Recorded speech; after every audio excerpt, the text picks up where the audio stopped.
La France bat le Maroc et entrevoit une troisième étoile. La France s'est qualifiée pour sa 4e finale de Coupe du Monde en écartant le Maroc, avec énormément de difficultés, grâce à des buts de Théo Hernandez et Randal Kolo Muani, 2-0 mercredi au stade Al Bayt d'Al Khor. Les Bleus affronteront l'Argentine en finale dimanche 16h à Doha, lors d'un match où les deux sélections chercheront à remporter leur 3e étoile mondiale, et où Lionel Messi jouera le dernier match de Coupe du Monde de sa carrière.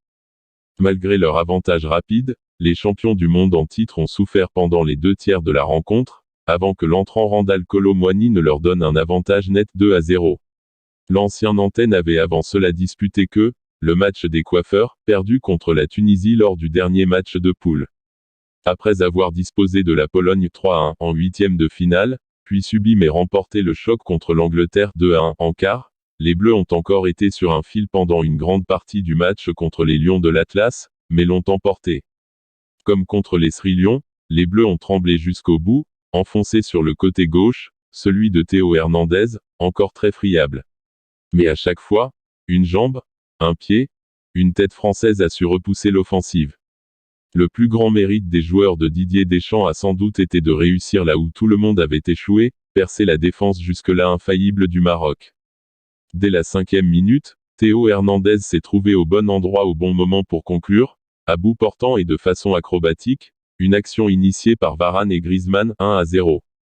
Scénario inhabituel pour le Maroc, Olivier Giroud a même failli doubler la mise, seul après une erreur d'appréciation du capitaine marocain Romain Saïs, mais sa frappe a heurté le poteau. Le plan aurait alors été parfait, tel qu'imaginé par le capitaine Hugo Lloris avant la rencontre.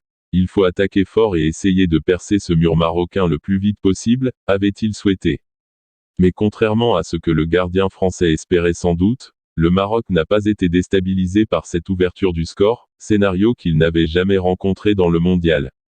Les joueurs de Walid Regragui ont eu la maîtrise du jeu, la possession du ballon, et se sont procuré nombre d'occasions de but.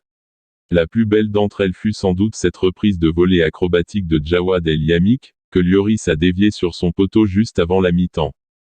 Tout au long du match, le joueur au plus grand nombre de sélections avec la France a repoussé les tentatives marocaines, en capitaine exemplaire, tout comme Ibrahima Konaté, qui a admirablement remplacé Dayo Upamecano dans le 11 de départ.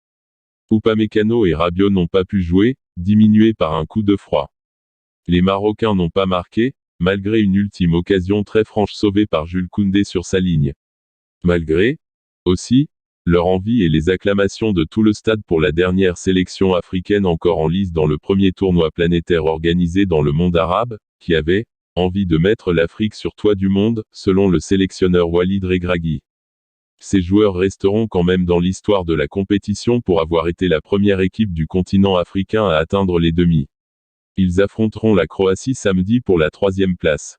8e championne du monde à parvenir en demi-finale lors de l'édition suivante, la France espère prendre le relais du Brésil de Pelé, dernière sélection à avoir réussi le doublé 1958 puis 1962.